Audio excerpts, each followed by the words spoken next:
தமிழ்நாடு சட்டப்பேரவை கூட்டத்தொடர் நாளை தொடங்க இருக்கும் நிலையில் பல புதிய திட்டங்களுக்கான அறிவிப்புகள் வெளியாகும் என்று எதிர்பார்க்கப்படுகிறது.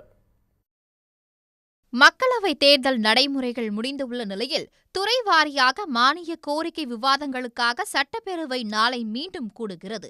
முதல் நாள் கூட்டத்தில் மறைந்த விக்கிரவாண்டி எம்எல்ஏ புகழேந்தி மறைவுக்கு இரங்கல் தீர்மானம் நிறைவேற்றி அன்றைய தினம் பேரவைக் கூட்டம் ஒத்திவைக்கப்படும்.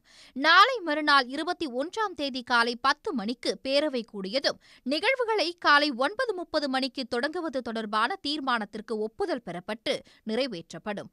அதையடுத்து வரும் 22ஆம் தேதி முதல் 29ஆம் தேதி வரை காலை 9:30 மணிக்கு பேரவை கூட்டம் தொடங்கும். வரும் 21ஆம் தேதி முதல் 28ஆம் தேதி வரை சட்டப்பேரவை கூட்டம் காலை மாலை என 2 அமர்வுகளாக நடைபெறவுள்ளது. மானிய கோரிக்கை மீதான விவாதம் 8 நாள் நடைபெறும் நிலையில் கூட்டத்தில் பல்வேறு புதிய அறிவிப்புகள் வெளியாகும் என எதிர்பார்க்கப்படுகிறது.